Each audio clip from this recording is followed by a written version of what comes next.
Tapi ada pelajaran kedua, ini menarik Pak. Disampaikan oleh Dr. Abdul Karim Zidan rahimahullah ta'ala. Beliau mengatakan begini, memang kota yang kacak-kacakan kayak begitu itu, kota yang berantakan itu lebih siap menerima Islam dibandingkan kota yang nyaman. Ngerti ya tuh?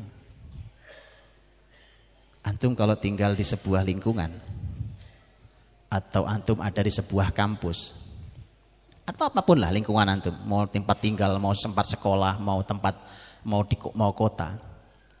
Negeri itu kalau belum sesuai Islam dan negeri itu terlalu nyaman, itu biasanya agak belakangan, Pak. Tobatnya agak belakangan itu. Ini analisa pakar ahli dakwah Dr. Abdul Karim Zidan rahimahullah taala, seorang ulama besar hari ini. Sampai beliau mengatakan, beliau bandingkan dengan Mekah. Mekah itu wilayah nyaman. Mekah itu sangat nyaman, perekonomian nyaman, keamanannya luar biasa. Mekah itu nyaman, nyaman sekali. Pembagian antara suku untuk saling berbagi kekuasaan, itu berjalan sangat baik, sangat baik. Perekonomian juga luar biasa, ya kan? Apalagi orang Quraisy jahiliyah waktu itu bisa nipu siapapun yang datang ke Mekah, ya kan, untuk umroh haji, ya kan. Dia buat aturan aja, pokoknya yang mau tawaf tidak boleh pakai pakaian dari luar tanah suci. Maksudnya biar beli ke mereka. Itu akal-akalan marketing. Dari dulu antum belajar sama Quraisy urusan marketing mah. Dari mulai yang benar sampai nipu Anda. Belajar sama Quraisy, Pak. Loh, Quraisy itu satu-satunya suku di muka bumi kan, yang Allah sebutkan punya kelebihan rihlah tijariyah. Li'ila fi Quraisy ila fihim rihlatasyita'i was-shaif. Itu nas Qur'ani yang tidak mungkin dihapus. Jadi kalau urusan dagang antum belajar ke Quraisy, Pak. Cina enggak ada apa-apanya, Pak. Betulan. Betulan belajar ke Quraisy, Pak. Mereka pernah memimpin bumi secara sistem perekonomian. Betul. Itu ekonomi di tangan sahabat Abdurrahman bin Auf, Talha, Zubair, Sa'ad, di tangan Utsman. Tangan mereka. Ya. Itu teks Qur'ani yang nggak pernah dihapus, masalahnya nggak mungkin dihapus. Nah, jadi wilayah yang tidak nyaman itu memang lebih siap menerima Islam karena mereka punya harapan. Siapa tahu ini bahasanya persis, ini bahasanya anak-anak muda Madinah begitu bertemu Nabi SAW di baiat di menjelang baiat Aqabah tahun sebelumnya. Mereka mengatakan itu. Kalau engkau wahai Muhammad SAW berhasil menenangkan, mendamaikan kami, maka engkau menjadi orang yang paling kami muliakan. Ada harapan, mereka punya harapan. Siapa tahu inilah harapan itu. Kami sudah lelah sudah kota yang melelahkan. Justru itu yang menarik. Kenapa Pak? Kenapa tadi Dr. Abdul Karim Zidan beliau mengatakan bahwa kota yang bermasalah begini ini malah lebih menarik. Lelah memang, melelahkan, ya kan? Karena kan kita ini maunya sekarang udah siap, udah jadi, tinggal santap, tinggal nyaman, ya kan? Yang begitu mah biasanya nggak jadi, Pak. Itu belakangan. Antum tahu kapan Mekah masuk Islam? 8 tahun berikutnya. Lama, Pak. Tobatnya belakangan kota nyaman itu. Betul ya? Ini nggak sembarang, Pak. Ini analisa para ahli ilmu, menganalisa sebuah tempat. Nah, Yathrib itu memang sangat tidak siap kotanya di semua lini. Yuk kita lihat Yathrib di sisi perekonomian. Perekonomian Yathrib itu hanya diuntungkan bahwa Yathrib itu juga merupakan kota persinggahan dagang. Ya agak lumayan. Walaupun tentu tidak sedahsyat Mekah. Gak sehebat Mekah lah. Yathrib kelebihannya juga mereka masih punya kebun-kebun kurma. Kebun-kebun itu ada di Yathrib. Tapi para ahli ilmu mengatakan dia masih kalah dibandingkan Khaybar secara perkebunan. Tentu masih nanti akan lebih luar biasa lagi wilayah Ardus Sawad. Mawara an-Nahrain itu wilayah Irak dan sekitarnya itu loh. Tapi Madinah ya begitulah. Masyarakatnya masyarakat yang secara perekonomian tidak, sekali lagi tidak sehebat Mekah. Secara kalau masalahnya masalah ilmu mereka buta hurufnya sama orang Mekah, Pak. Jadi kemampuan baca tulis itu kemampuan langka. Karenanya Allah menyampaikan huwallazi ba'atsa fil ummiyin. Rasulnya Rasul ummi, Rasulan Nabiyal ummi. Alladzi yajidunahu maktuban 'indahum fit Taurati wal Injil. Al ummi, masyarakat juga masyarakat ummiyin. Tidak bisa baca tulis. Masyarakat tidak bisa baca tulis kan tidak mungkin mimpin peradaban, Pak. Itu lihat ya, masyarakat buta huruf. Kan hari ini bumi sedang memerangi buta huruf termasuk negeri ini kan. Karena kalau masyarakatnya buta huruf nggak mungkin mimpin peradaban. Coba itu keadaan Yathrib awalnya, Pak. Buta huruf. Masyarakat buta huruf. Orang bisa baca tulis itu langka. Oh itu dahsyat orang bisa baca tulis. Terkenal pasti. Karena itu keahlian langka, bisa baca tulis. Jadi secara ilmu seperti itu. Secara agama, secara umum juga sama dengan Mekah. Secara agama musyrik juga. Jenis musyriknya itu musyrik nyembah berhala sama dengan Mekah. Maka mereka adalah masyarakat Yathrib adalah masyarakat yang tidak kenal Alkitab.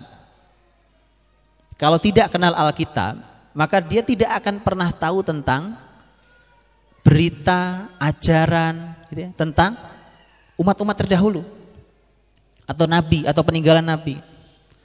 Yang ada hanya isu yang berkembang. Orang Mekah itu mereka dengan semua kejahiliahannya menduga bahwa mereka tengah mengikuti agama Ibrahim. Itu orang-orang Mekah. Jadi mereka ngerasanya, gitu ya, merasanya seperti sudah kita nih ala millati abina Ibrahim. Mereka pikir mereka di atas millah Ibrahim. Karena begitu nanti diusut dari mana sumbernya? Enggak ada sumbernya. Itu cuma dari kuping ke kuping ini. Lihat, tak? Bayangkan agama sumbernya adalah isu. Mana ada agama pakai isu? Agama itu pakai kitab suci. Ada Zabur, Taurat, Injil, Quran, harus pakai kitab suci. Loh sekarang begini kok diulangi oleh muslimin. Beragama sumbernya isu. Ngaji sama Google itu isu. Betulan. Kecuali antum membuka web yang memang betul-betul penanggung jawabnya adalah seorang ahli ilmu. Cuma broadcast gitu. Ya subhanallah, itu isu. Bung, saya suka sering kejar, bahkan ada nama penulisnya. Coba tanya, betul nggak penulisnya beliau? Nggak tahu Pak, kira-kira. Nggak tahu kok antum sebar. Karena kebiasaan kita. Beragama pakai isu. Landasannya isu. Kalau Quran bahasanya lebih jelas. Berdasarkan turun-temurun nenek moyang. Itu namanya tutur tinular. Ya, dituturkan dan ditularkan. Begitu. Cuma dari lisan ke lisan terus jadi ajaran. Jadi mereka memang Yathrib sama dengan Mekah. Mereka tidak punya panduan. Orang Syam, negeri Syam itu mereka punya panduan Alkitab. Ada masyarakat Yahudi, ada masyarakat Nasrani. Walau Alkitab mereka sudah hancur berlebur kan, udah berantakan, udah mereka ubah-ubah semua, terserah mereka. Mereka masih punya panduan.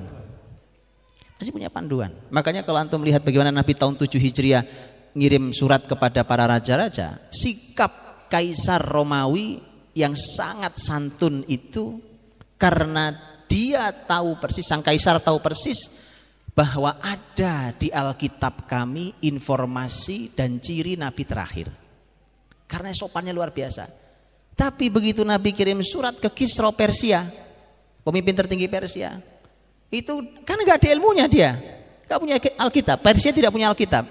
Orang nyembahnya api. Ya kan? Yang ada dia cuma ngamuk. Begitu dibacain suratnya, bukannya isi yang dia bahas. Siapa nih orang kurang ajar berani meletakkan namanya di atas nama saya? Itu bukan konten.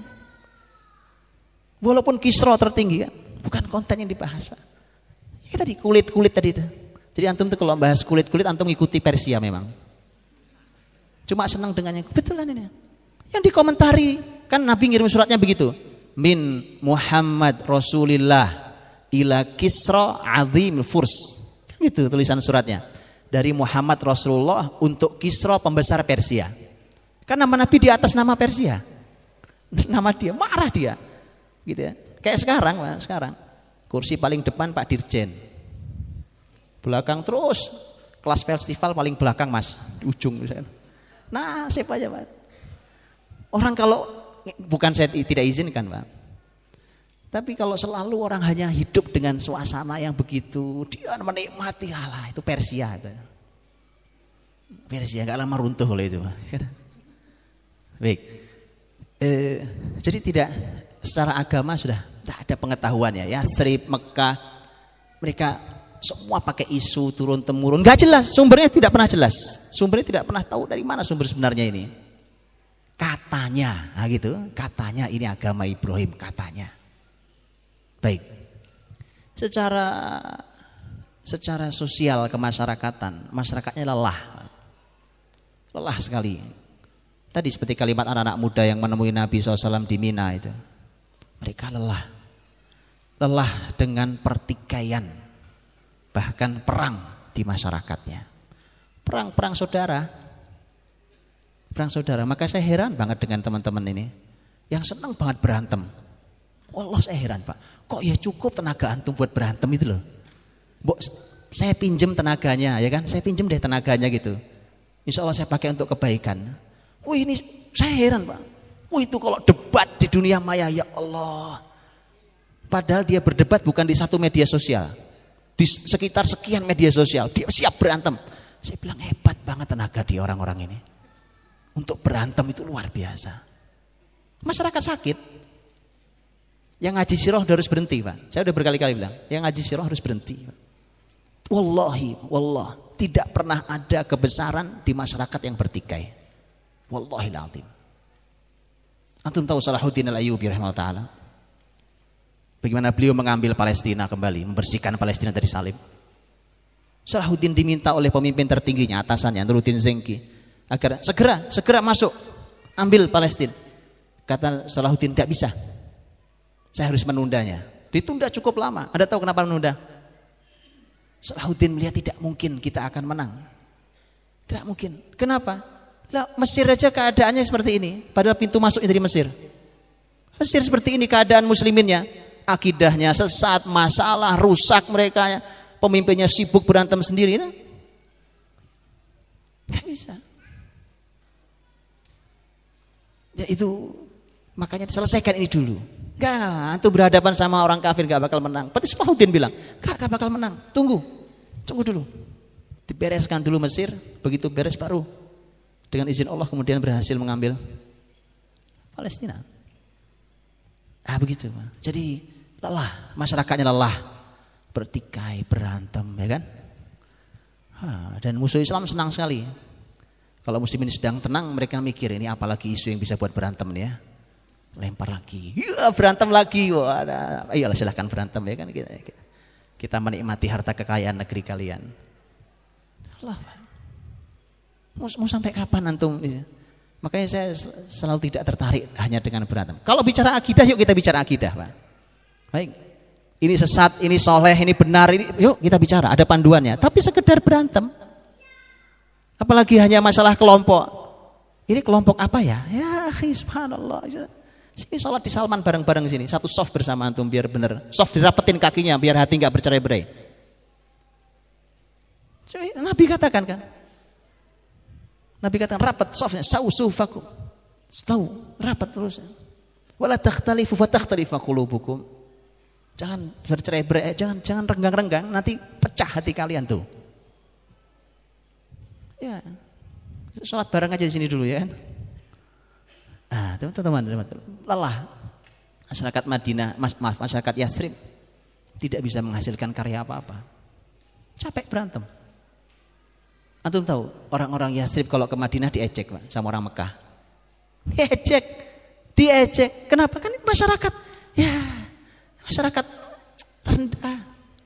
Diejek. Itu baru orang Mekah. Bagaimana mereka pergi ke Romawi, pergi ke Persia yang memang mereka mimpin bumi saat itu. Sama-sama Arab. Pergi mereka ke Mekah, diejek sama orang Mekah.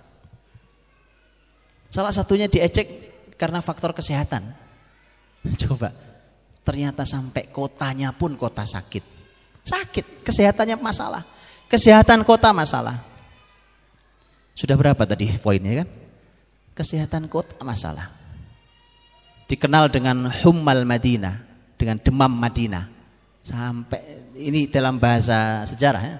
Bayangkan sampai ada penyakit dinisbatkan ke kota itu. Kalau di sini ada nggak penyakit yang begitu, Pak? Sekarang ada ya nama-nama penyakit gitu kan? Ya kan? Ada ya? Penyakit sumbernya dari mana, awalnya dikenal di situ. Sampai terkenal itu. Demam Madinah, demam Yathrib. Karena memang siapapun yang masuk ke Yathrib mesti harus demam dulu.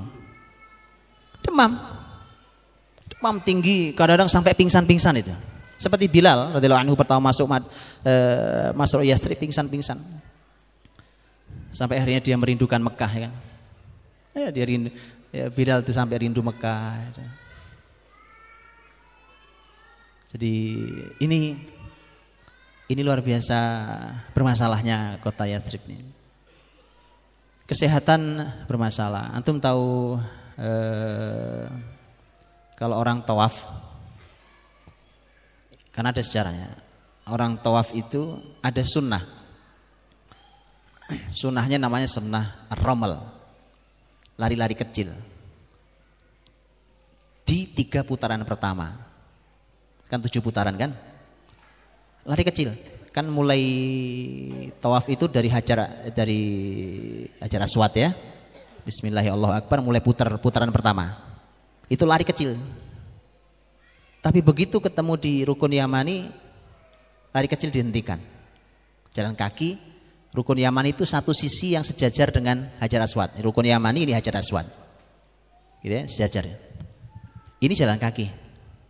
Nanti masuk lagi Hajar Aswad, lari kecil lagi. Jalan kaki lagi. 3 putaran pertama sunnahnya begitu kata para ulama. Itu ada sejarahnya, Pak.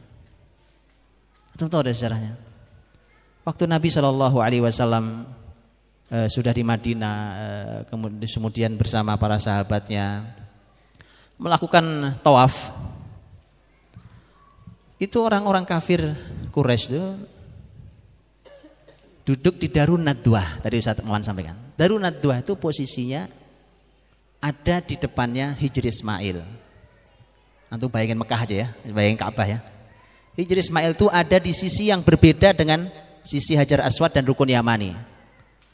Jadi kalau ini Ka'bah nih, di sini Hajar Aswad, di sini Rukun Yamani. Di setengah lingkaran itu Hijri Ismail, Darun Nadwah di sebelah sananya. Maka Nabi membuat strategi. Coba bayangkan. Ibadah aja pakai strategi. Nabi bilang, karena mereka begitu muslimin datang, Rasul datang, orang-orang kafir belum masuk Islam, Mekah waktu itu belum masuk Islam. Nabi membawa orang-orang Yathrib, kalimatnya orang-orang Mekah adalah, lihat, orang-orang penyakitan datang.